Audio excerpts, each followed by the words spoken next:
Oke, jadi pertama di sini akan saya bahas terlebih dahulu pendahuluan dari proyek akhir kita. Jadi di sini pertama-tama pada bagian latar belakang ini saya ingin menjelaskan mengapa topik ini penting untuk dibahas dan kita pilih. Jadi saat ini perkembangan teknologi informasi mendorong banyak perusahaan terutama di bidang food and beverage untuk beralih menggunakan aplikasi digital. Tujuannya adalah supaya pengelolaan transaksi bisa berjalan lebih cepat, lebih akurat, dan lebih efisien. Jadi dalam konteks ini, sistem informasi akuntansi atau SIA memiliki peran yang sangat penting. SIA ini memastikan bahwa proses pencatatan, pengolahan, dan pelaporan transaksi dapat berjalan secara terintegrasi dan dapat diandalkan untuk mendukung operasional sehari-hari.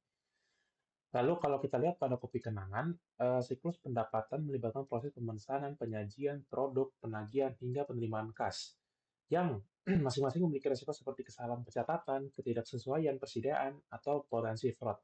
Oleh karena itu, pengendalian internal diperlakukan untuk menjaga akurasi data dan keamanan transaksi. Analisis ini bertujuan meninjau efektivitas sistem informasi akuntansi dan pengendalian internal dalam mendukung keandalan sistem pendapatan berbasis aplikasi. Lanjutan di sini yang akan dibahas di topik kita kali ini itu yang pertama ada apa itu sistem informasi akuntansi, yang kedua apa makna siklus pendapatan pada perusahaan F&B berbasis aplikasi, ketiga ada apa definisi pengendalian internal, hasil yang keempat ada mengapa pengendalian internal penting untuk aplikasi kopi kenangan. Hasil yang kelima, bagaimana hubungan sistem informasi akuntansi dan pengendalian internal. Hasil yang keenam ada apa ancaman pada siklus pendapatan. Yang ketujuh itu ancaman apa yang spesifik terjadi pada kopi kenangan. Yang kedelapan ada pengendalian apa yang tepat diterapkan. Dan yang terakhir adalah bagaimana pengendalian peningkatan akurasi dan keamanan sistem pendapatan.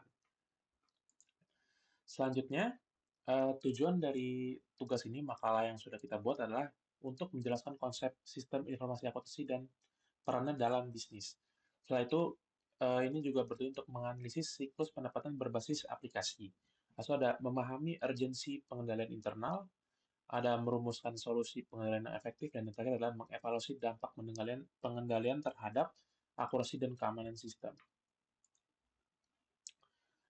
Oke, jadi untuk manfaat dari makalah ini adalah kalau bagi pembaca, ini memberikan wawasan tentang peran sistem informasi akuntansi dan pengendalian internal dalam pengelolaan siklus pendapatan pada kopi kenangan, serta memahami solusi untuk meminimalkan resiko dalam proses digital.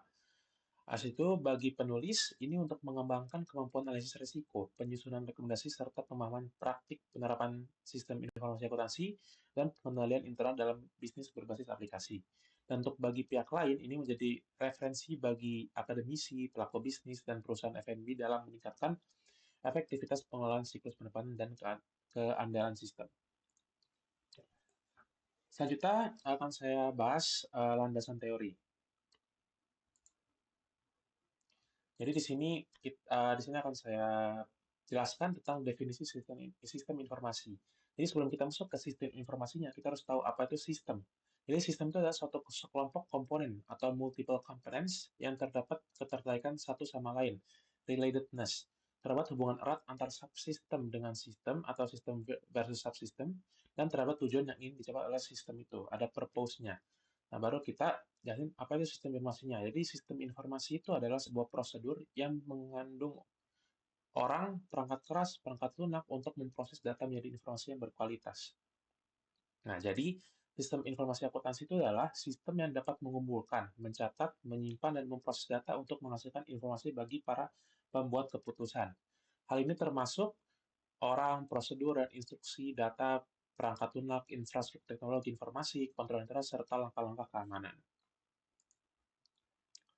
Selanjutnya di sini ada data processing cycle. Jadi data processing cycle itu dibagi menjadi 4 tahap, yaitu input data, penyimpanan data, pengelolaan data atau output informasi. Di sini bisa dilihat ya datanya ya, ada data storage, data input, data processing, dan information output. Di sini akan saya bahas terlebih dahulu itu dari input data. Jadi input data ini adalah langkah pertama dalam siklus pemrosesan data yang bertujuan untuk menangkap data transaksi serta memasukkannya ke dalam sistem. Tujuannya adalah mengumpulkan data transaksi dan memasukkannya ke dalam sistem. Nah, data yang diinput itu harus memiliki 3 aspek utama, yaitu yang pertama adalah setiap aktivitas harus relevan, lalu sumber daya yang dipengaruhi oleh aktivitas tersebut, dan yang terakhir adalah orang-orang yang terlibat dalam setiap aktivitas. Setelah itu, data storage. Nah, di tahap ini, dalam siklus pemrosesan data, data storage ini bertujuan untuk menyimpan data transaksi yang telah diinput agar dapat digunakan kembali pada proses berikutnya. Nah, konsep utamanya dalam penyimpanan data itu yang pertama adalah general ledger dan subsidiary ledger. Yang kedua adalah chart of accounts. Yang ketiga adalah coding teknis. Nah, di sini ada 4 coding teknis, yaitu yang pertama adalah sequence code, block code, group code, dan mnemonic code. Selanjutnya akan dijelaskan oleh teman saya. Oke, saya akan menjelaskan data processing. Data processing harus diproses untuk menjaga agar basis data tetap terkini. Proses ini melibatkan 4 jenis kegiatan utama yang biasa disebut sebagai CRUD: creating, reading, updating, deleting. Mengelola data dapat dilakukan dengan 3 metode, yaitu batch processing, real-time processing, dan online batch processing. Apa sih perbedaan dari ketiga ini? Kalau batch processing, data transaksi dikumpulkan, disimpan, lalu diproses sekaligus pada waktu tertentu, misalnya setiap hari atau setiap minggu.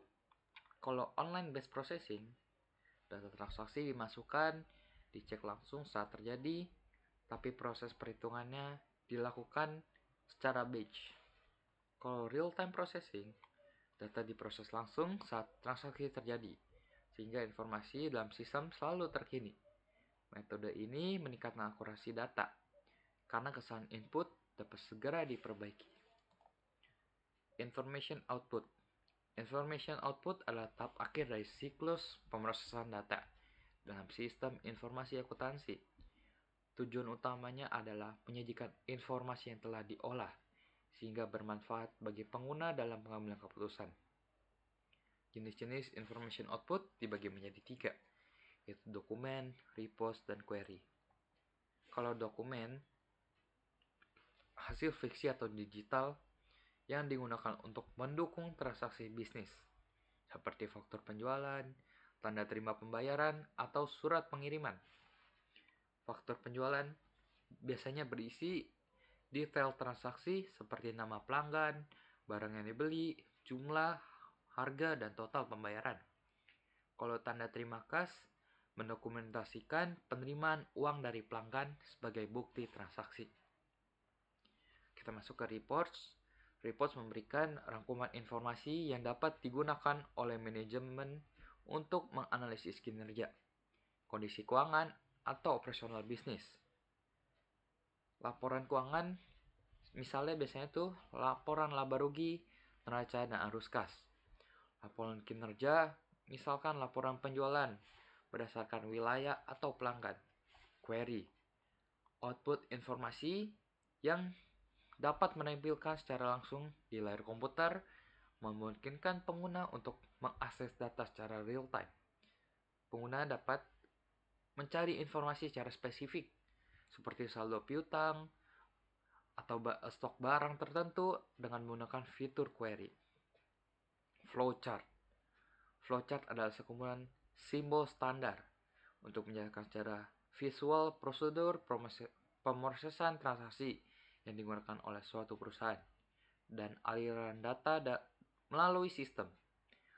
Simbol-simbol flowchart dibagi menjadi 4 kategori. Yang pertama ada simbol input atau output, simbol pemrosesan, simbol penyimpanan, simbol aliran, dan simbol lain. Flowchart dibagi menjadi 3. Ada dokumen flowchart, program flowchart, dan sistem flowchart. Business process diagram.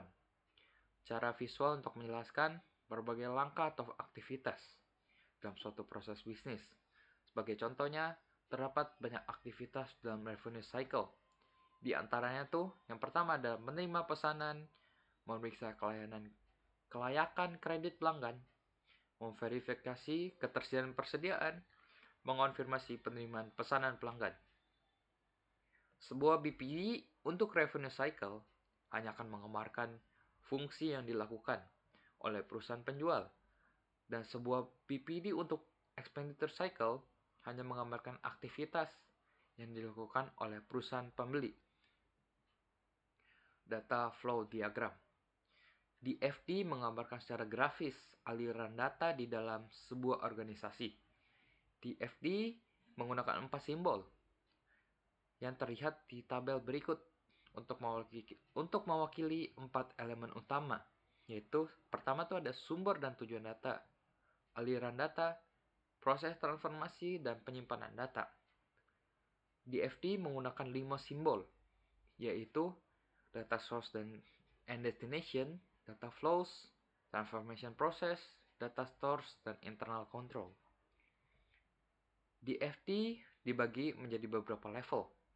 Level tertingginya itu konteks diagram.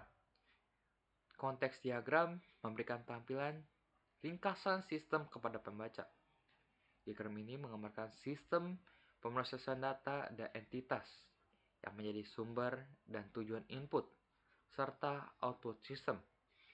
Konteks diagram lebih detail atau misalnya kita sebut level 0 diagram. Siklus pendapatan atau revenue cycle. Revenue cycle adalah siklus berulang dari aktivitas bisnis dan operasi pemrosesan informasi yang terkait dengan penyediaan barang atau jasa kepada pelanggan dan pengumpulan kas sebagai pembayaran. Tujuannya menyediakan produk yang tepat, di tempat yang tepat, waktu tepat, dan harga yang tepat. Contoh revenue cycle pada salon kecantikan yang dimulai dari penawaran terlebih dahulu kepada pelanggan, menyediakan jasa untuk pelanggan, dan kemudian setelah selesai, pelanggan akan bayar dengan uang tunai. Keputusan kunci manajemen dalam revenue cycle ada 6. Sejauh mana produk dapat disesuaikan dengan keinginan pelanggan. Yang kedua, berapa banyak dan di mana inventaris harus disimpan. Yang ketiga, bagaimana pengiriman dilakukan. Dilakukan secara outsource atau sendiri. Yang keempat, berapa harga optimal untuk setiap produk. Yang kelima, apakah kredit akan diberikan? Syaratnya apa? Berapa batas kredit per pelanggan? Yang keenam, bagaimana memproses pembayaran untuk mengoptimalkan arus kas. Siklus pendapatan terdapat 4, yaitu entry pesanan penjualan, pengiriman, penagihan, dan penerimaan kas. Sistem informasi siklus pendapatan. Sistem informasi siklus pendapatan merupakan sebuah infrastruktur yang terintegrasi yang dirancang untuk mengelola seluruh tahapan transaksi penjualan, mulai dari inisiasi pesanan hingga penerimaan pembayaran. Fitur sistem terbagi menjadi beberapa, di antaranya itu pemesanan melalui online atau via tenaga penjualan, verifikasi kredit dan ketersediaan barang otomatis, notifikasi ke gudang dan logistik, pencatatan faktur dengan batch processing, pembayaran elektronik, dan cek, integrasi rekonsiliasi bank, dan lain-lain. Sales order entry akan dijelaskan oleh teman saya. Oke, baik. Jadi selanjutnya ini ada sales order entry. Nah, di mana ini adalah tahap pertama dari siklus pendapatan. Nah, dalam sebuah perusahaan itu pada umumnya diawali dengan datangnya pesanan dari pelanggan. Nah, tahap pencatatan ini tuh yang dikenal dengan sales order entry ini. Nah, seiring dengan perkembangan teknologi, proses ini tuh berevolusi. Nah, saat ini banyak pelanggan yang secara mandiri memasukkan data pesanan ke website perusahaan. Jadi mereka melakukannya sendiri. Nah, praktik ini tuh tidak hanya mempercepat proses, tapi juga menekan biaya operasional bagi perusahaan karena mereka jadi mengurangi pekerjaan input data secara manual. Nah, proses sales order entry ini tuh memiliki 4 tahapan, di mana untuk tahapan yang pertama itu ada penerimaan pesanan pelanggan atau taking customer needs. Nah, di mana ini tuh adalah inti dari langkah ini tuh adalah mendokumentasikan permintaan pembelian dari pelanggan ke dalam sebuah formulir resmi atau yang biasa disebut sales order. Nah, eh, peran teknologi informasi atau IT ini tuh sangat vital dalam mengotomatisasi proses penerimaan pesanan pelanggan. Nah, otomatisasi ini tuh dapat diwujudkan dengan menyediakan formulir online di situs web. atau menggunakan sistem pertukaran data elektronik atau electronic data interchange dengan pelanggan bisnis. Nah, cara ini tuh jauh lebih efisien dan hemat biaya dibandingkan dengan metode konvensional seperti faksimal atau kertas. Nah, keuntungan lainnya, data pesanan yang terkumpul secara digital juga dapat dianalisis. Nah, terus yang kedua itu ada pemeriksaan kelayakan kredit pelanggan. Nah, di mana mengingat sebagian besar transaksi B2B atau business to business itu dilakukan secara kredit atau tidak dibayar tunai atau di tempat, nah langkah ini tuh sangat krusial untuk meminimalisir risiko piutang tak tertagih. Nah, karena kalau misalkan perusahaan memberikan sebebas-bebasnya kepada pelanggan untuk melakukan pembelian dengan kredit, itu kan risiko terjadinya piutang tak tertagih itu kan sangat besar ya, sehingga bisa menimbulkan kerugian pada si perusahaannya yang besar. Jadi perusahaan dalam bisnis itu jadi tidak untung, yang ada malah mendapatkan kerugian yang besar. Nah, tujuan dari pemeriksaan kelayakan kredit pelanggan atau credit approval ini tuh untuk memastikan bahwa kredit dan kemampuan pelanggan dalam membayarnya itu telah disetujui sebelum barangnya itu dikirimkan ke pelanggan atau jasanya itu diberikan kepada pelanggan. Nah, penting juga untuk dicatat bahwa fungsi pemeriksaan kredit ini tuh sebaiknya dipisahkan dari departemen pemasaran atau penjualan. Nah, ini tuh bertujuan untuk mencegah konflik kepentingan, di mana pihak penjualan yang ingin mencapai target itu mungkin saja mengabaikan risiko kredit, sehingga diperlukan pemeriksaan independen atau manajer kredit untuk menjaga objektivitasnya. Selanjutnya ada pemeriksaan ketersediaan barang di persediaan atau checking inventory availability. Nah, di mana setelah dipastikan bahwa pelanggannya itu memang layak mendapatkan kredit atau kreditnya itu sudah disetujui, langkah selanjutnya itu memverifikasi apakah si barang yang dipesan pelanggan itu benar-benar tersedia di gudang. Kayak dari jumlahnya apakah memang cukup atau sesuai dengan permintaan pelanggan, dari item yang dipesan juga apakah ada atau tidak di gudang. Nah, proses ini tuh melibatkan pengecekan terhadap sistem manajemen persediaan. Nah, jika barangnya memang tersedia dalam jumlah yang cukup, maka pesanannya itu dapat diproses lebih lanjut atau diselesaikan. Nah, dan sistemnya itu akan secara otomatis mengurangi jumlah stok yang tersedia untuk mencerminkan komitmen pengiriman tersebut. Nah, lalu kalau misalkan stok yang tersedia itu tidak mencukupi untuk memenuhi seluruh pesanan dari si pelanggan tersebut, maka dalam kondisi ini tuh perusahaan tidak bisa atau tidak serta-merta membatalkan pesanan. Nah, jadi perusahaan akan melakukan status back order. Nah, itu tuh seperti pesanannya itu akan tetap dicatat dan akan dipenuhi segera setelah barang tersedia kembali. Misalnya kayak setelah si barangnya ini datang dari pemasok atau barangnya itu sudah selesai diproduksi. Nah, kenapa perusahaan itu tidak langsung membatalkan atau membuat status back order ini, itu tuh untuk menjaga kepuasan pelanggan dan tidak kehilangan potensi penjualan. Nah, setelah kita checking inventory availability, nah itu selanjutnya ada menanggapi pertanyaan pelanggan atau responding to customer inquiries.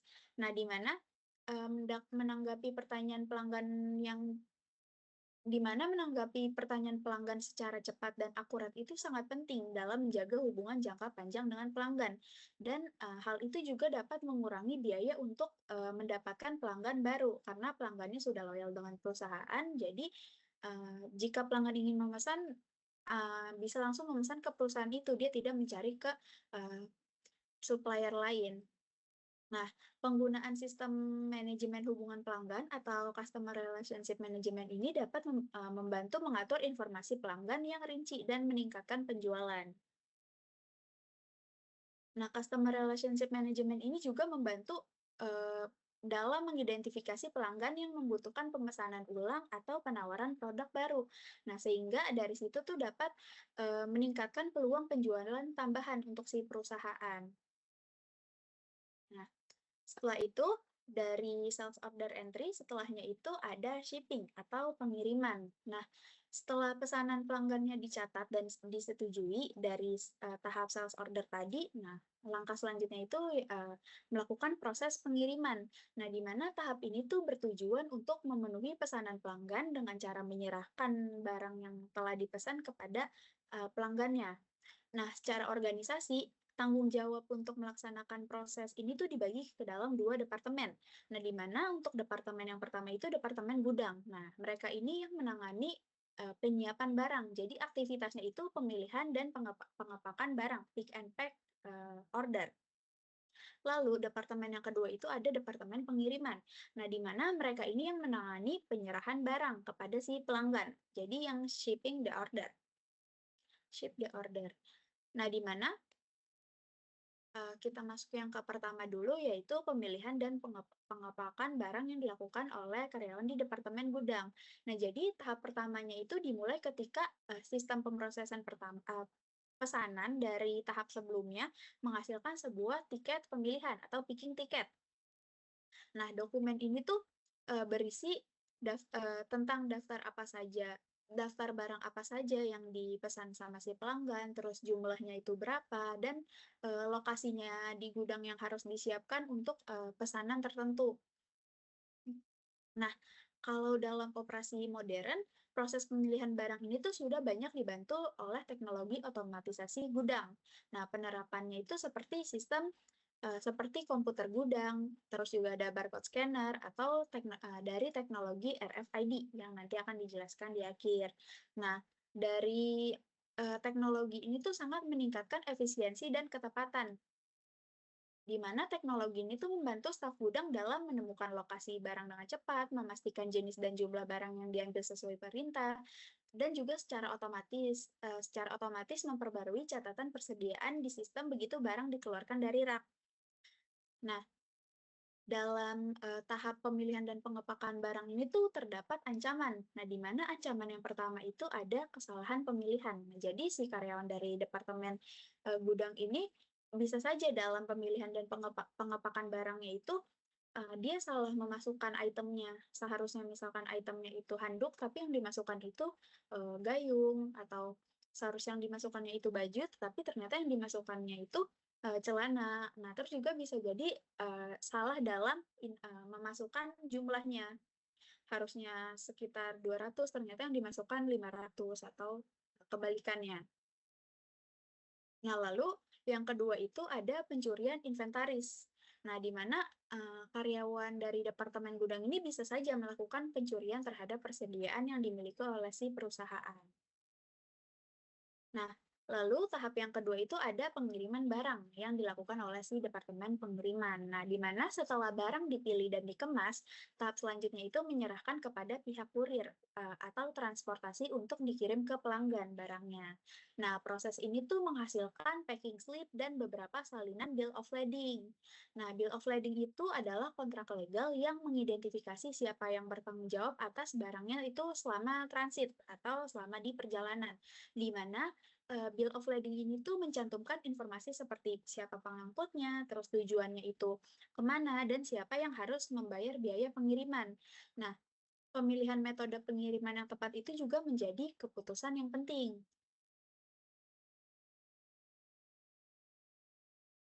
Nah, lalu sebelum barangnya itu benar-benar dikirim, ada proses penting yang harus dilakukan, yaitu memastikan kecocokan, di mana jumlah dan jenis barang yang dikemas itu harus dibandingkan dengan 2 dokumen acuan. Nah, 2 dokumennya itu yang tadi ada tiket pemilihan atau picking tiket dan sales order yang asli. Nah, kalau misalkan ditemukan ketidaksesuaian, misalnya barang kurang atau salah atau lebih, nah maka perbedaan itu tuh harus diselesaikan terlebih dahulu. Misalnya dengan mencari barang yang hilang atau mengkoreksi kesalahan sebelum pengiriman kepada pelanggan itu dilakukan.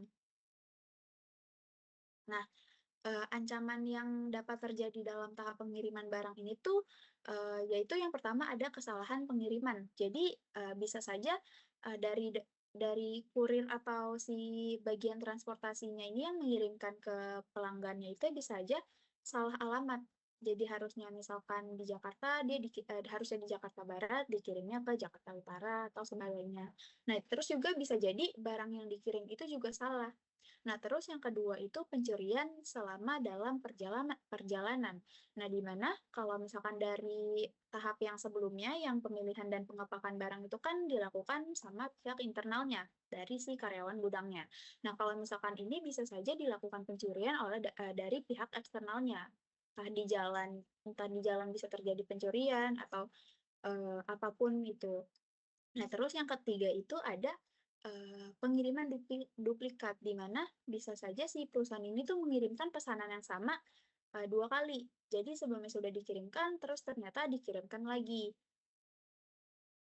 Nah, lalu tahap yang selanjutnya itu ada billing atau penagihan. Nah, jadi eh, billing ini tuh terdiri dari 2 tugas utama. Yang pertama itu ada invoicing atau pembuatan faktur, terus yang kedua itu ada pemeliharaan piutang atau maintenance accounts receivable. Nah, di mana proses penagihan atau billing itu tuh penting untuk memastikan bahwa si pelanggan ini menerima pemberitahuan yang tepat mengenai jumlah yang harus dibayar. Nah, faktur yang dibuat itu berdasarkan informasi dari aktivitas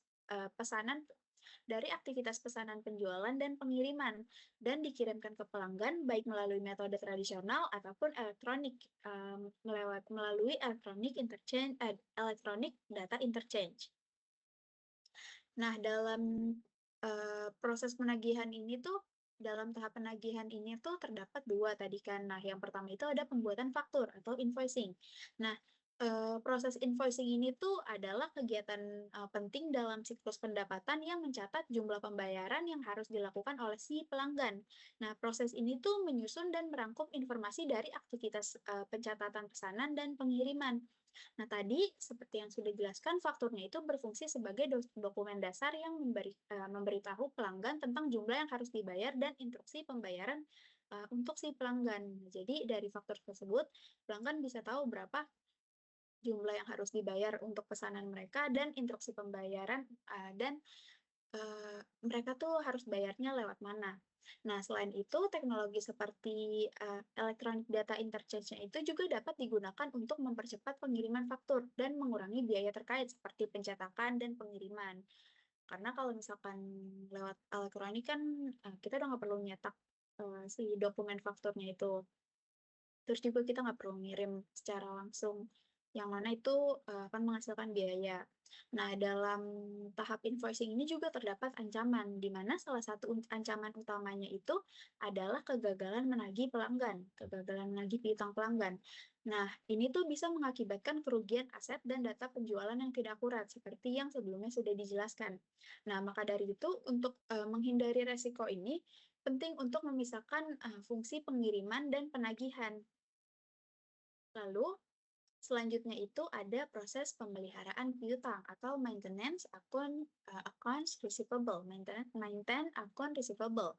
Nah, di mana fungsi pemeliharaan piutang itu melibatkan pencatatan piutang dari penjualan dan mengurangi saldo ketika pembayarannya itu diterima sama si perusahaan.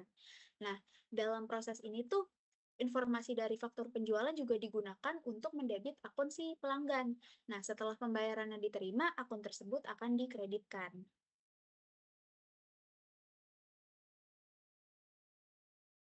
Nah, dari proses pemeliharaan piutang itu terdapat 2 metode. Nah, di mana ada open invoice dan balance forward.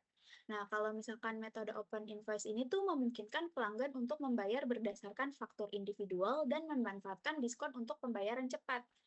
Nah, seperti yang 2/10/30. Nah, terus kalau misalkan yang metode balance forward itu tuh menggunakan saldo kumulatif dalam laporan bulanan, di mana pelanggannya itu membayar total saldo tanpa rincian faktur individual. Nah, metode ini tuh lebih efisien untuk perusahaan yang memang memiliki banyak transaksi kecil.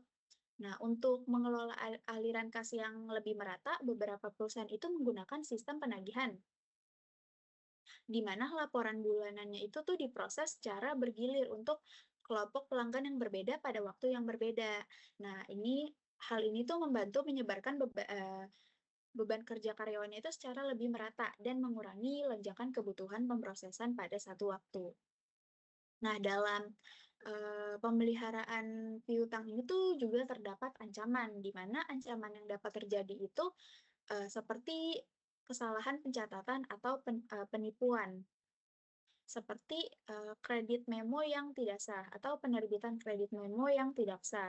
Nah, maka dari itu untuk mengatasi ancaman ini tuh perusahaan harus melakukan segregasi tugas atau segregation of duties. Nah, di mana orang yang memproses pembayarannya itu tidak boleh memiliki akses untuk mengeluarkan kredit memo. Nah, selain itu, sistemnya juga itu harus dilengkapi dengan pengendalian untuk memastikan bahwa semua kredit memonya itu disesuaikan dengan dokumen yang valid, dan setiap perubahannya itu harus mendapatkan persetujuan dari si manajemen. Nah, lalu tahap yang terakhir dari siklus pendapatan ini tuh ada cash collection atau penerimaan kas. Nah, di mana eh, karena uang tunai dan cek itu sangat rentan terhadap pencurian, perusahaan itu harus menerapkan langkah-langkah yang tepat untuk mengurangi risiko tersebut. Nah, fungsi piutang itu bertanggung jawab mencatat pembayaran pelanggan, tetapi tidak memiliki akses fisik ke uang tunai atau cek. Nah, sebaliknya, kasir yang melapor ke bendahara itu menangani remitansi pelanggan dan menyetorkannya ke bank. Nah, ini tuh membantu menjaga keamanan proses penerimaan pembayaran. Nah, ada beberapa cara untuk mengidentifikasi sumber remitansi dan faktur yang harus dikreditkan. Salah satu metodenya itu mengirimkan 2 salinan faktur kepada pelanggan dan meminta satu untuk dikembalikan bersama dengan pembayarannya. Lalu, metode lainnya itu untuk mempercepat penerimaan pembayaran itu dengan menggunakan lockbox. Nah, di mana dalam pengaturan ini tuh pelanggan mengirim pembayaran ke alamat pos khusus yang dikelola oleh si bank, lalu bank itu nanti akan mengambil cek tersebut dari si kotak surat lalu menyetorkannya ke akun perusahaan. Nah, lalu banknya juga akan mengirimkan salinan remitansi ke perusahaannya. Nah, lockbox ini tuh dapat dioptimalkan dengan memilih beberapa bank di berbagai lokasi geografis untuk mengurangi waktu transaksi pembayaran pelanggan melalui pos. Nah, selanjutnya ada ancaman dan pengendalian internal dalam sistem informasi akuntansi dalam siklus pendapatan. Nah, di mana sistem informasi akuntansi ini tuh menghadapi berbagai ancaman. Ancaman-ancaman itu tuh seperti yang pertama itu ada kehancuran karena bencana alam dan politik, misalnya kayak kebakaran, atau banjir, gempa bumi, tanah longsor, dan sebagainya. Nah, lalu yang kedua itu kesalahan pada software dan tidak berfungsinya peralatan. Nah, itu tuh seperti kegagalan hardware, terus kesalahan atau kerusakan software, terus juga kegagalan sistem operasi, gangguan dan fluktuasi listrik, dan sebagainya. Nah, lalu yang ketiga itu ada tindakan yang disengaja, seperti kecelakaan yang disebabkan oleh kesalahan manusia. Atau lainnya itu kayak kegagalan untuk mengikuti prosedur eee, yang telah ditetapkan. Nah, selain itu juga ada seperti personil yang tidak diawasi atau dilatih dengan baik. Nah, tindakan yang keempat itu ada tindakan sengaja. Nah, tapi ini dari kejahatan komputer seperti sabotase atau penipuan melalui komputer. Nah, ancaman terhadap sistem informasi yang tadi sudah disebutkan itu semakin meningkat karena beberapa alasan. Nah, alasan yang pertama itu karena akses informasi yang meluas. Nah, di mana banyak karyawan itu yang memiliki akses ke informasi sensitif. Nah, lalu yang kedua itu sistemnya itu terdistribusi. Nah, jadi data yang tersebar di banyak lokasi itu dan sistemnya itu jadi sulit pengendalian. Lalu, yang ketiga itu akses pihak internal, di mana pelanggan dan pemasok itu seringkali memiliki akses ke sistem perusahaan yang dapat menimbulkan risiko kerahasiaan, seperti yang sebelumnya sudah dijelaskan oleh Ibu Juliser, di mana jangan memberikan supplier atau partner siapapun di luar dari internal perusahaan itu untuk masuk ke dalam tempat-tempat perusahaan yang memang sifatnya rahasia seperti gudang dan sebagainya. Karena bisa saja terjadi, ancaman seperti pencurian inventaris atau, jadi tahu informasi sensitif dari perusahaan. Nah, lalu selanjutnya itu ada konsep dasar pengendalian internal. Nah, di mana pengendalian internal ini adalah proses yang diimplementasikan untuk memberikan keyakinan memadai bahwa tujuan pengendalian internalnya itu tercapai. Nah, tujuan-tujuan tersebut tuh meliputi yang pertama itu ada melindungi aset, terus yang kedua itu memelihara catatan yang cukup rinci, terus ada menyediakan informasi yang akurat dan andal, atau, menyiapkan laporan keuangan yang sesuai kriteria yang ditetapkan, atau meningkatkan efisiensi operasional dan memelihara catatan yang cukup rinci. Nah, pengendalian internal ini tuh, eee, proses yang meresap dalam kegiatan operasi dan merupakan bagian integral dari, kegiatan manajemen, di mana pengendalian internal ini tuh memberikan keyakinan yang memadai karena keyakinan yang penuh itu sulit dicapai dan mahal. Nah, selain itu, sistem pengendalian internal tuh memiliki keterbatasan inherent. Nah, itu tuh seperti rentan terhadap kesalahan, terus penilaian yang salah, atau pengesampingan oleh manajemen. Nah, lalu selanjutnya ada jenis-jenis pengendalian internal, di mana ini dibagi dua jenis. Yang pertama itu berdasarkan lingkupnya. Nah, kalau misalkan berdasarkan lingkupnya, pengendalian internal itu dibedakan menjadi dua. Yang pertama itu ada pengendalian akuntansi.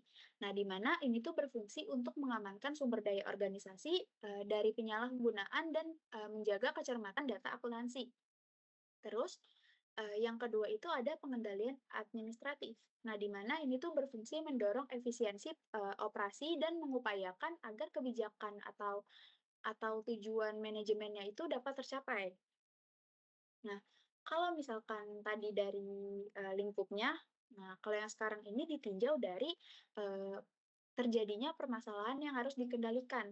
Nah, itu dapat dibedakan menjadi 3, di mana yang pertama itu ada pengendalian preventif. Nah, itu adalah pengendalian dengan jalan menangkal sebelum perusahaannya itu terjadi, permasalahannya dan untuk mencegah terjadinya efisienan.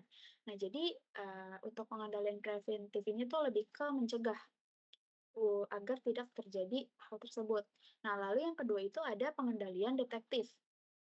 Yaitu, pengendalian yang berfungsi mengungkap permasalahan dalam suatu aktivitas, eee, segera setelah aktivitasnya itu terjadi. Nah, jadi ini tuh after dari si preventif. Nah, jadi, di sini tuh pengendaliannya tuh, masalahnya sudah terjadi dan langsung dilakukan,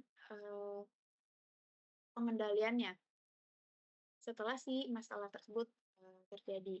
Nah, lalu yang ketiga tuh ada pengendalian korektif. Nah, di mana ini adalah pengendalian yang berfungsi, mengoreksi kesalahan yang ditemukan oleh pengendalian detektif. Jadi ini after dari si pengendalian detektif. Nah, selain itu, eee, ada juga pengendalian input. Nah, itu tuh pengendalian yang dirancang untuk menjaga agar data yang dimasukkan ke dalam sistem tuh, datanya tuh udah akurat. Selain akurat juga dia sudah valid, terus juga udah diotorisasi oleh pihak yang berwenang. Nah, selain itu juga ada pengendalian proses. Nah, pengendalian proses ini adalah pengendalian yang dirancang untuk menjaga agar semua transaksi itu benar-benar diproses secara akurat dan lengkap, sehingga semua arsip dan catatannya itu dapat dimutakhirkan, dengan baik. Nah, apapun bentuk klasifikasi dari, sistem pengendalian internal, semuanya itu tuh memiliki tujuan yang sama, yaitu menjaga organisasi. Selain itu juga dia memastikan akurasi dan keandalan catatan serta informasi akuntansi, dan juga mendorong efisiensi dalam operasional organisasi.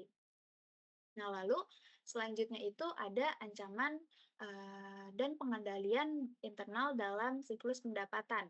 Nah, di mana yang pertama itu ada, aktivitas dari masalah umum pada revenue cycle. Nah, kalau dari aktivitas pada masalah umum di revenue cycle ini tuh ada 4 ancaman. Nah, di mana ancaman yang pertama itu ada master data yang tidak akurat atau tidak valid. Nah, dari hal itu kita bisa melakukan pengendalian dengan mengontrol integritas pemrosesan data. Nah, selain itu kita juga bisa melakukan pembatasan akses ke data master. Jadi tidak tidak semua karyawan di satu divisi yang bisa mengakses si data mas tersebut. Hanya beberapa orang yang memang dipilih atau ditunjuk saja. Nah, lalu selain itu juga kita bisa melakukan dengan tinjau semua perubahan pada data master. Nah, terus ancaman yang kedua itu ada informasi sensitif yang tidak akurat. Nah, dari ancaman ini tuh kita bisa lakukan pengendalian dengan kontrol akses. Selain itu, kita bisa juga lakukan dengan enkripsi dan tokenisasi informasi pribadi pelanggan. Nah, lalu ancaman yang ketiga itu ada data hilang atau rusak. Nah, dari situ kita bisa lakukan pengendalian dengan prosedur pencadangan dan pemulihan bencana. Nah, selain itu juga ada performa buruk. Nah, itu kita bisa lakukan dengan laporan manajerial. Nah, terus setelah dari aktivitas pada masalah umum di siklus pendapatan ini, kita masuk ke yang sales order entry. Nah, di mana kalau dalam aktivitas sales order entry ini tuh ancamannya itu seperti pesanan tidak lengkap atau tidak akurat. Nah, dari ancaman pesanan tidak lengkap atau tidak akurat itu, kita bisa lakukan pengendalian untuk next-nya dengan kontrol edit entry data, atau kita lakukan pembatasan akses pada data master. Nah, terus selain itu, ancaman dapat terjadi juga pesanan tidak valid. Nah, dari hal itu kita bisa lakukan dengan tanda tangan digital atau tanda tangan tertulis. Nah, selain itu juga ada piutang tak tertagih. Nah, dari piutang tak tertagih ini kita bisa lakukan nih untuk next-nya dengan pengendalian dengan membatasi penggunaan kredit. Nah, selain itu kita juga bisa melakukan otorisasi khusus untuk menyetujui penjualan kepada pelanggan atau penjualan baru yang melebihi batas kredit pelanggan. Selain itu bisa kita lakukan juga dengan account receivable aging schedule. Nah, bisa langsung next ke aktivitas selanjutnya yaitu ada pengiriman atau shipping. Nah, di mana shipping ini tuh memiliki 3 ancaman. Di mana ancaman yang pertama itu, dia itu memilih item yang salah atau jumlah yang salah, seperti yang sebelumnya sudah disebutkan di materi si shipping. Nah, di mana kalau misalkan eee, terjadi kesalahan dalam memilih item atau jumlah, nah itu kita bisa lakukan untuk next-nya itu dengan pengendaliannya itu dengan barcode dan teknologi RFID. Jadi semua barangnya itu bisa di-scan-scan. Nah, di mana itu bisa menjadikan lebih akurat pencatatannya daripada yang manual, karena bisa saja terjadi kesalahan kalau manual, lebih rentan. Nah, terus yang kedua itu pencurian inventaris. Nah, dari pencurian inventaris ini tuh kita bisa lakukan pengendalian untuk next-nya dengan pembatasan akses fisik ke inventaris. Jadi hanya sebagian orang saja yang memang diperlukan eee, untuk mengakses fisik ke si inventaris tersebut atau persediaan tersebut. Nah, selain itu juga ada kesalahan pengiriman. Nah, dari kesalahan pengiriman itu kita bisa lakukan dengan rekonsiliasi dokumen pengiriman dengan pesanan penjualan. Jadi, kita samakan dokumen pengirimannya itu dengan si sales order-nya, terus juga dengan picking list-nya dan packing slip-nya. Nah, selain itu kita juga bisa gunakan sistem RFID untuk mengidentifikasi penundaan dan beberapa pengendalian lainnya. Nah, selanjutnya ada billing atau penagihan, di mana kalau dalam aktivitas billing ini tuh ancamannya terdapat 4. Nah, yang pertama itu ada kegagalan penagihan. Nah, di mana kalau misalkan terjadi kegagalan penagihan ini untuk pengendalian next-nya itu bisa dilakukan dengan pemisahan fungsi penagihan dan pengiriman. Jadi dilakukan segregation of datis. Nah, lalu yang kedua itu bisa jadi bisa terjadi kesalahan penagihan. Nah, maka dari itu kita bisa lakukan dengan konfigurasi sistem untuk memasukkan data harga secara otomatis. Nah, jadi data yang satu dengan data data di bukti dan data di informasinya itu bisa sama. Nah, lalu yang ketiga itu kesalahan pemosingan di akun piutang. Nah, dari situ kita bisa lakukan dengan kontrol entry data atau rekonsiliasi total batch dan beberapa pengendalian lainnya. Nah, yang terakhir, aktivitas terakhirnya itu ada cash collection. Nah, dalam cash collection ini tuh terdapat 2 ancaman, di mana yang pertama itu ada pencurian uang tunai dan yang kedua itu masalah arus kas. Nah, kalau misalkan pencurian uang tunai ini, salah satu pengendaliannya itu kita bisa lakukan dengan pemisahan tugas. Nah, jadi orang yang menangani dan menyimpan pembayaran itu tidak boleh sama.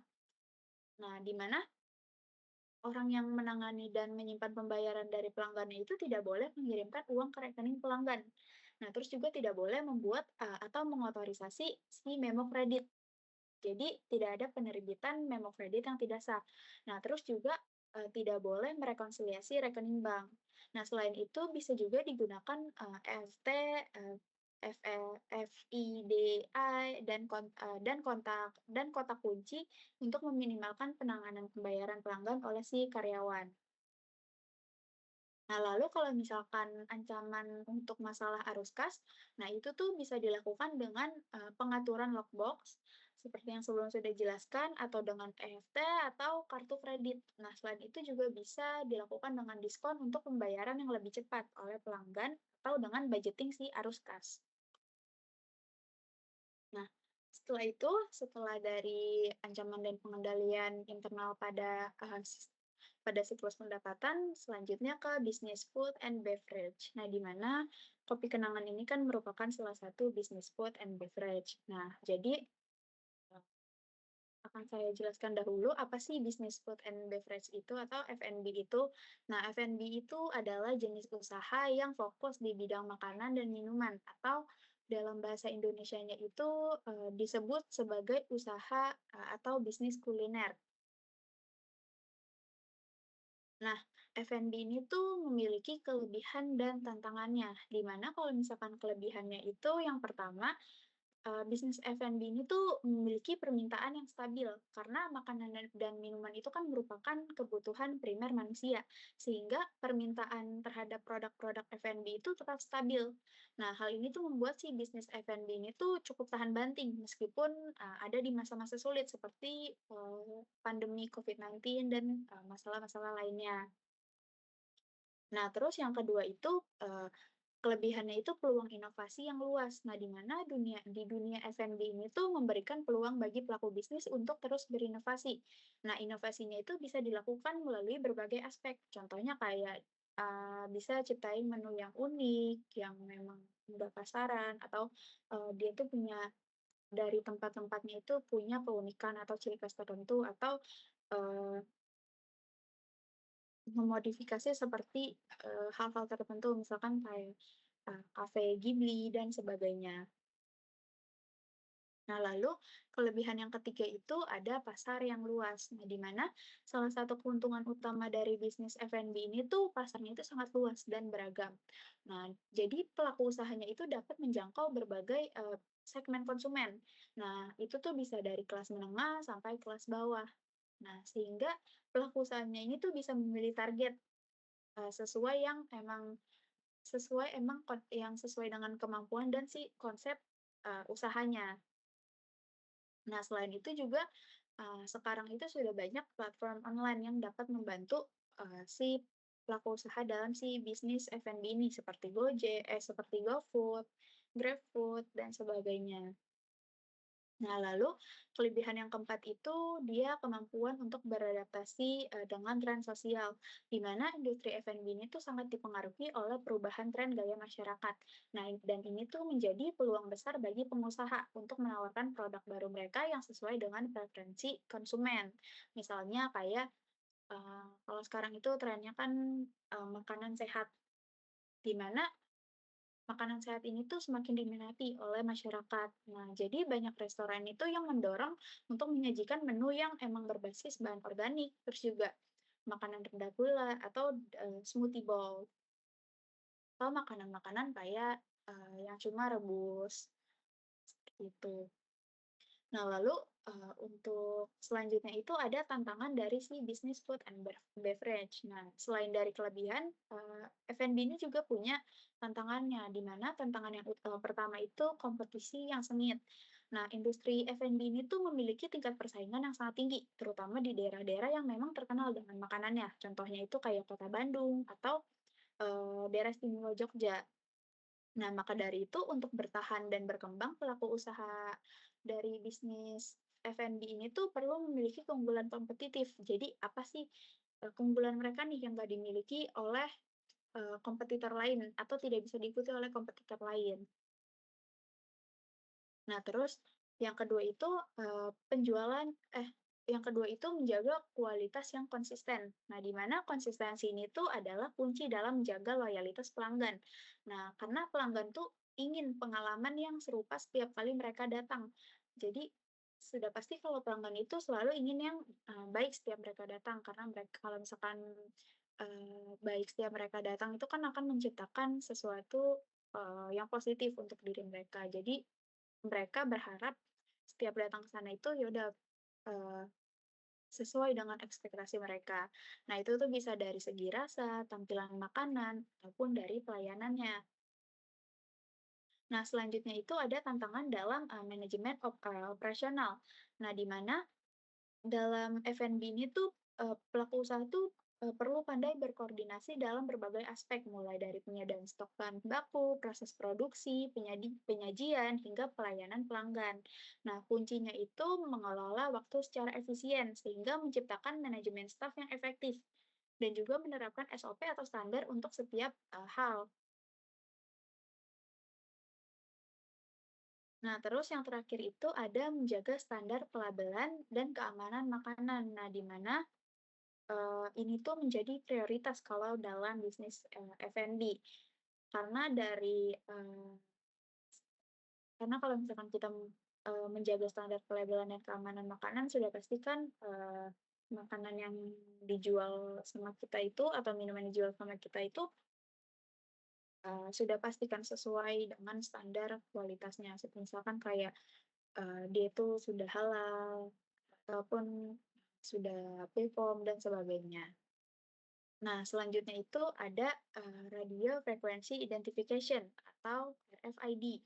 Nah, RFID ini tuh adalah teknologi yang memungkinkan identifikasi serta pemantauan objek atau makhluk hidup dengan menggunakan sinyal gelombang radio. Nah, di mana RFID ini tuh terdiri dari 3 komponen utama. Yang pertama itu ada tag, yang kedua reader, dan yang ketiga itu basis data. Nah, teknologi ini tuh telah menjadi salah satu solusi utama dalam mengatasi berbagai tantangan dalam pengelolaan dan pelacakan barang, mulai dari pengiriman barang, manajemen persediaan, hingga keamanan. Jadi, bisa menghasilkan lebih akurat lah informasi yang didapat atau data setelahnya. Nah, maka dari itu dengan RFID ini tuh pengelola industri perdagangan itu dapat melakukan pelacakan inventaris yang akurat. Tadi seperti yang sudah saya jelaskan sebelumnya, di mana dia dapat melakukan pelacakan inventaris yang akurat juga secara real time waktunya. Jadi meminimalisir ancaman-ancaman seperti pencurian inventaris atau hal lainnya. Nah, hal ini tuh berarti para pemilik industri itu dapat dengan mudah mengidentifikasi posisi dan status tiap produk dalam stok mereka. Jadi meminimalisir lah kalau misalkan terjadi kelebihan stok atau kekurangan stok, sementara si pelanggannya ini sudah meminta. Baik, untuk materi selanjutnya akan disampaikan oleh teman saya, Naila. Selanjutnya, berikut ini adalah bisnis proses diagram untuk aplikasi kopi kenangan, di mana terdapat 5 entitas, yaitu sistem aplikasi, pos outlet, barista, kasir, dan juga bagian keuangan.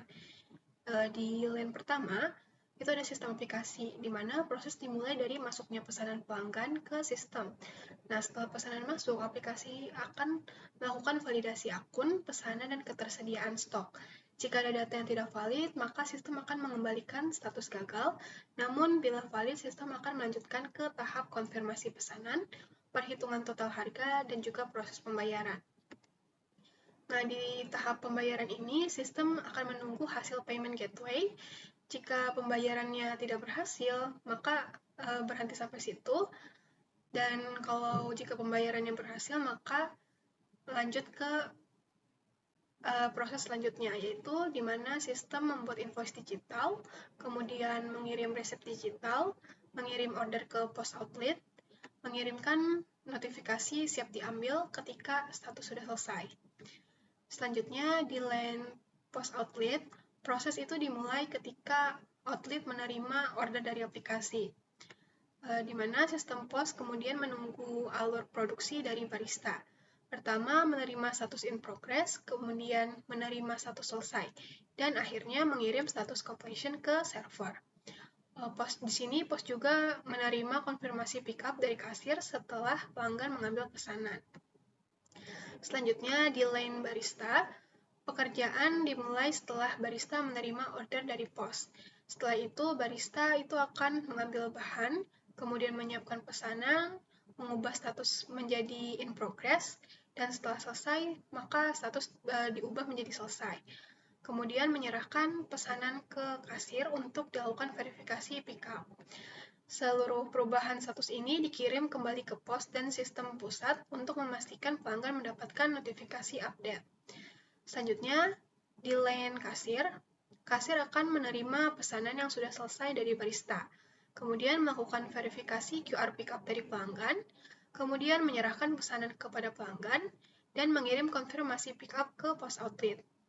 Dengan langkah-langkah ini, maka order resmi itu dianggap selesai dan tercatat secara sistem.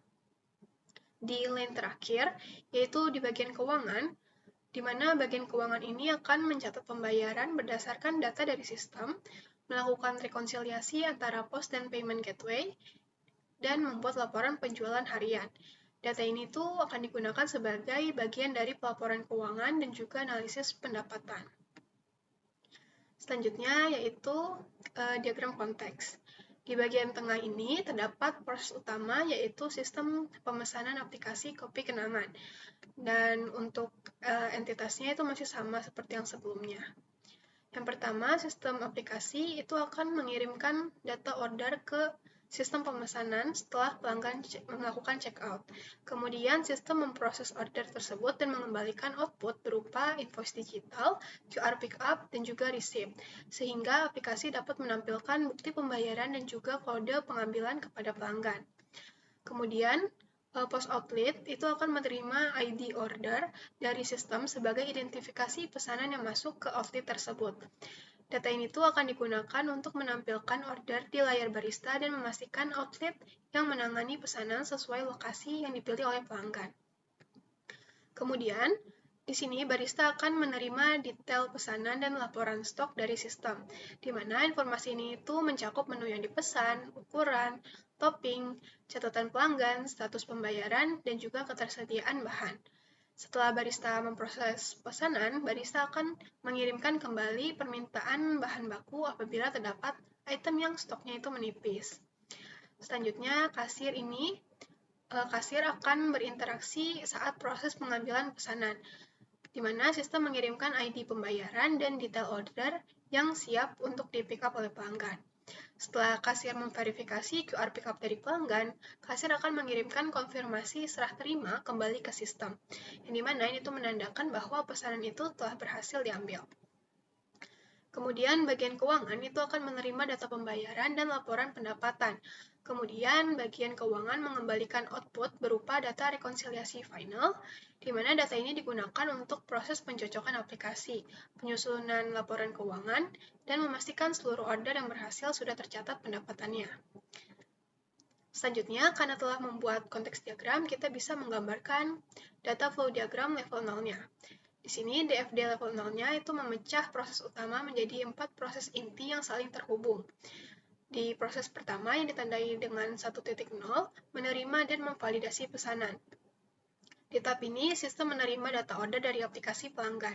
Kemudian, sistem melakukan validasi data seperti menu apa yang dipesan, variasi atau ukurannya, lokasi outlet, ketersediaan stok, kemudian metode pickup ataupun delivery. Nah, setelah valid, data pesanan dicatat ke dalam order file untuk diproses lebih lanjut. Selain itu, proses ini mengakses customer master untuk mengambil data pelanggan yang diperlukan. Selanjutnya, proses kedua ditandai dengan 2.0, yaitu proses pembayaran. Setelah pesanan tervalidasi, data pembayaran dikirim ke proses kedua, yaitu proses pembayaran. Di tahap ini, sistem akan menerima data pembayaran dari aplikasi, kemudian melakukan verifikasi pembayaran, mencatat transaksi ke payment records, dan jika pembayaran berhasil, maka sistem akan mengirimkan invoice digital, QR pickup, dan juga receipt. Ke proses selanjutnya yaitu fulfillment sebagai bukti pembayaran yang valid. Nah, maka step selanjutnya itu adalah fulfillment atau pembuatan pesanan ditandai dengan 3.0. Dari order file, sistem mengirimkan detail pesanan dan juga laporan stok ke barista.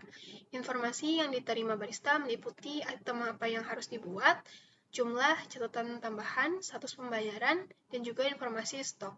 Setelah selesai dibuat, sistem mengirimkan ID pembayaran dan konfirmasi serah terima ke kasir untuk proses pick up oleh pelanggan. Selain itu, sistem juga mengirimkan ID order ke pos outlet agar outlet mencatat pesanan yang harus disiapkan. Selanjutnya, proses terakhir yaitu rekonsiliasi dan juga update ledger, ditandai dengan 4.0. Di tahap ini, sistem menerima payment records dari proses 2.0 dan juga data rekonsiliasi dari pos outlet. Lalu data tersebut digunakan untuk melakukan pencocokan transaksi dan memperbarui ledger, di mana output dari proses ini berupa data pembayaran dan juga laporan pendapatan yang dikirim ke bagian keuangan untuk proses akuntansi dan pelaporan. Selanjutnya mengenai analisa ancaman dan pengendalian internal revenue cycle kopi kenangan. Di sini kami untuk menganalisisnya membuat tabel dengan 7 kolom meliputi nomor, bisnis proses, activities dari tabel 14.1, kemudian threats atau ancaman, kemudian kelemahan, kontrol yang dapat dilakukan, serta fungsi kontrol tersebut. Kita masuk ke aktivitas yang pertama, atau bisnis proses yang pertama, yaitu pelanggan memilih produk dan memasukkannya ke keranjang. Di sini merupakan aktivitas yaitu sales order entry, di mana di tahap ini ancaman utamanya adalah pesanan yang tidak lengkap, stok yang tidak akurat, dan potensi order fiktif dari akun yang belum terverifikasi. Kelemahannya muncul karena kurangnya validasi pada file pesanan, update stok yang tidak real-time, serta verifikasi akun yang tidak wajib. Kontrol yang dapat diterapkan yaitu kontrol edit entry data untuk memastikan semua field wajib terisi, kemudian ada perpetual inventory system, serta specific authorization untuk memastikan akun yang melakukan order adalah akun yang sah. Fungsinya dari kontrol-kontrol ini adalah untuk mencegah pesanan yang tidak lengkap, mencegah pelanggan memilih item yang sudah habis, dan memastikan hanya pengguna yang valid yang dapat membuat pesanan. Kemudian, bisnis proses yang kedua, itu adalah pelanggan menambahkan catatan sebelum checkout, yang dimana ini merupakan aktivitas dari sales order entry. Ancaman yang muncul meliputi catatan yang ambigu, kemudian catatan yang tidak tersimpan, serta potensi perubahan catatan tanpa izin oleh pihak yang tidak berwenang. Kelemahannya adalah penggunaan free text yang rawan salah makna, kemudian tidak ada validasi penyimpanan catatan, serta tidak adanya pembatasan akses pada data catatan. Kontrol yang dapat diterapkan meliputi edit entry data, pembatasan akses ke data order, dan otorisasi spesifik sebelum perubahan catatan dilakukan. Fungsi dari kontrol tersebut yaitu untuk mengurangi salah tafsir oleh pegawai, menjaga integritas data catatan, dan memastikan hanya pelanggan yang sah yang dapat mengubahnya. Selanjutnya, bisnis proses yang ketiga, yaitu pelanggan melakukan check-out dan sistem memvalidasi pesanan, yang merupakan aktivitas dari sales order entry dan juga billing. Ancaman yang muncul adalah total harga yang salah, perhitungan yang tidak valid, dan akun fraud yang mencoba melakukan transaksi besar. Kelemahannya berasal dari tidak adanya recalculation, data harga tidak aman, dan tidak adanya otorisasi untuk pesanan beresiko. Kontrol yang dapat dilakukan seperti billing accuracy check, kemudian pembatasan akses ke data master harga, dan otorisasi. Fungsinya yaitu untuk menjaga kesalahan penagihan, menjaga harga agar tidak dapat diubah sembarangan, dan pesanan hanya diproses oleh pengguna yang sah. Selanjutnya, bisnis proses yang keempat, yaitu sistem membuat invoice atau struk digital otomatis, yang merupakan aktivitas dari billing. Threats-nya atau ancamannya, yang pertama invoice tidak terbentuk, kemudian informasi pada invoice salah, dan yang terakhir invoice dapat diubah. Kelemahan yang ada yaitu yang pertama proses tidak otomatis, kemudian harga tidak dari master pricing, dan yang ketiga yaitu tidak adanya kontrol akses. Kontrol yang dapat dilakukan yaitu pertama pemisahan fungsi penagihan, kemudian yang kedua pembatasan akses ke data master harga, dan yang ketiga adalah billing accuracy. Fungsi dari kontrol tersebut yang pertama yaitu untuk mencegah manipulasi invoice, kemudian melindungi harga, dan menjamin invoice yang akurat. Kemudian, bisnis proses yang kelima yaitu sistem mengirim resip digital via email pelanggan, yang dimana ini merupakan aktivitas billing.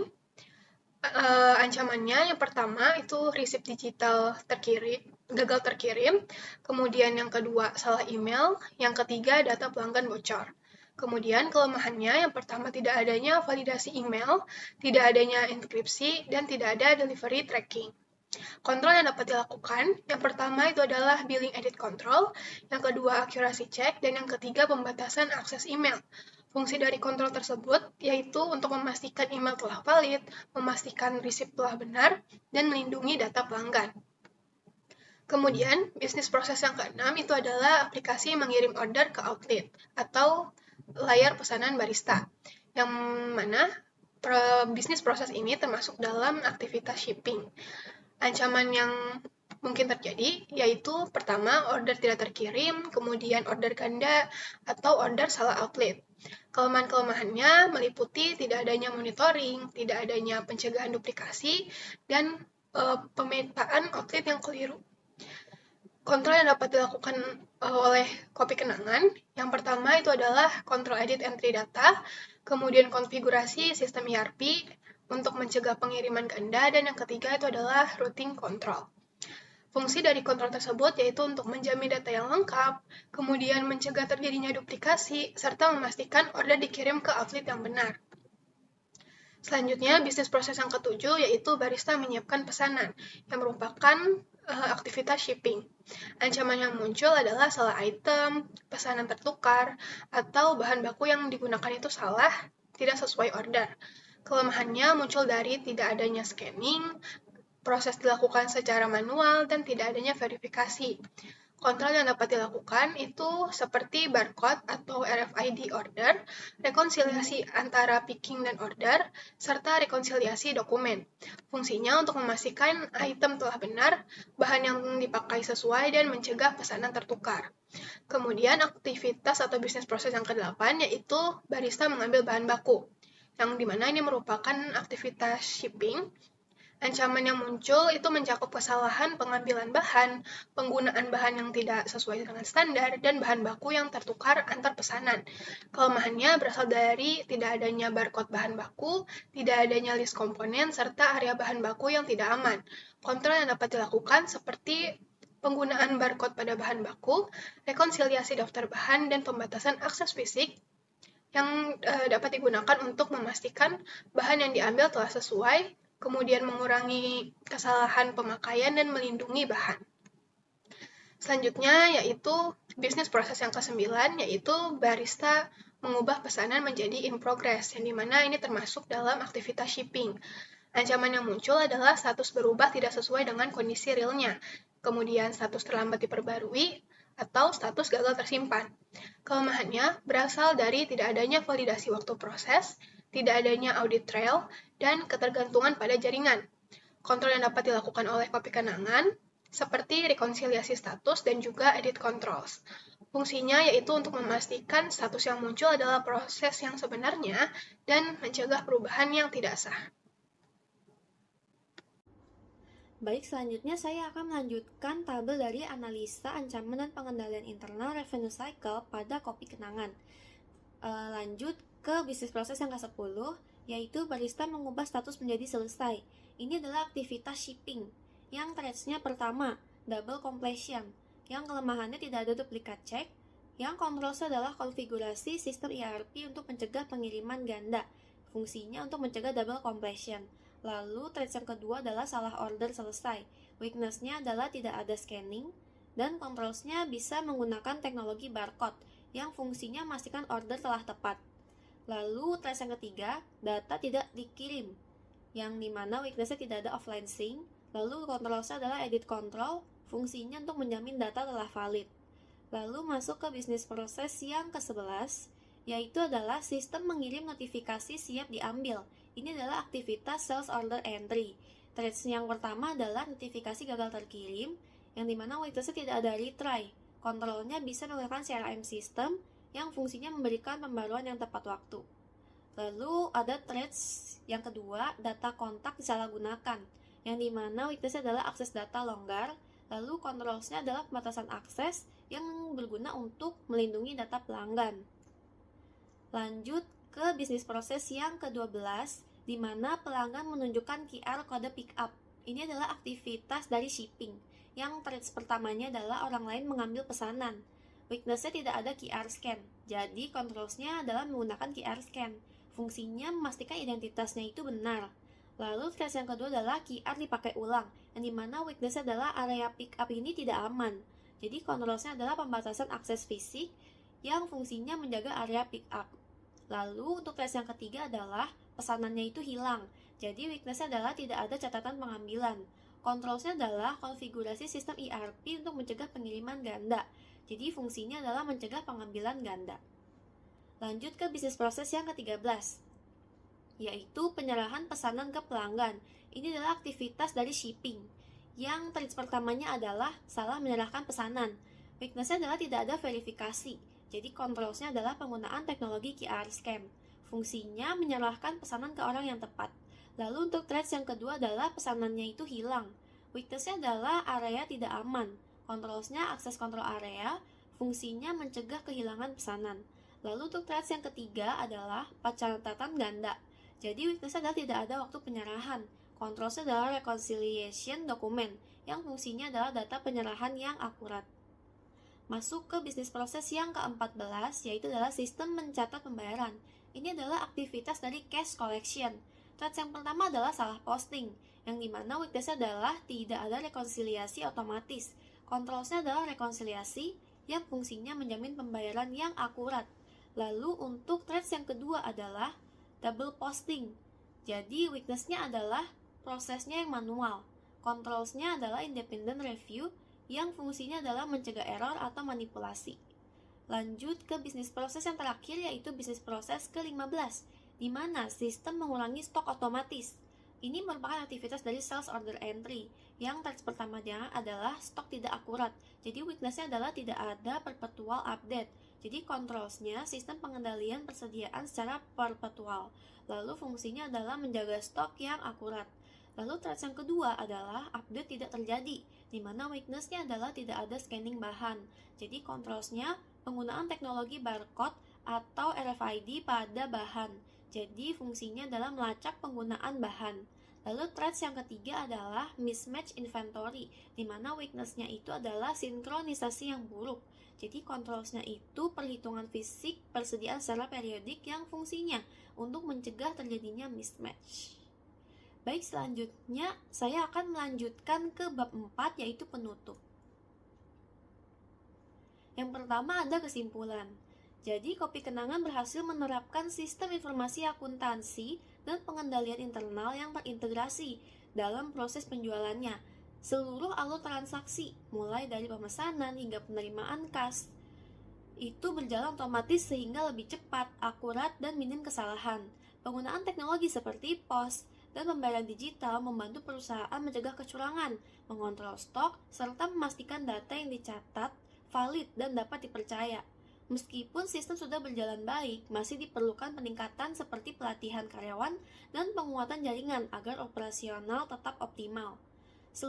Keseluruhan keberhasilan Kopi Kenangan tidak hanya berasal dari produknya, tetapi juga dari sistem informasi yang mendukung proses bisnis secara aman, efisien, dan transparan. Lalu masuk ke bagian saran. Untuk meningkatkan efektivitas pengendalian internal dan sistem informasi akuntansi pada siklus pendapatan Kopi Kenangan, penulis menyarankan, yang pertama, perbarui infrastruktur sistem agar operasional digital tetap stabil meskipun volume transaksi terus meningkat. Yang kedua, perkuat keamanan data melalui pembatasan akses dan enkripsi untuk mencegah penyalahgunaan informasi. Lalu, perluas otomatisasi proses seperti penggunaan RFID atau IoT guna meminimalkan kesalahan pencatatan dan mempercepat transaksi. Lalu, lakukan pelatihan rutin agar karyawan memahami sistem dan prosedur pengendalian internal dengan benar. Lalu, gunakan dashboard analitik untuk mendukung keputusan manajerial berbasis data real time. Lalu yang terakhir ada audit sistem secara berkala demi memastikan kesesuaian kontrol dan kesiapan sistem menghadapi perkembangan bisnis. Baik, sekian presentasi dari kami kelompok 3 mengenai evaluasi pengendalian internal dan rancangan sistem informasi akuntansi pada siklus pendapatan berbasis aplikasi kopi kenangan. Terima kasih atas perhatiannya, mohon maaf jika ada salah kata. Terima kasih.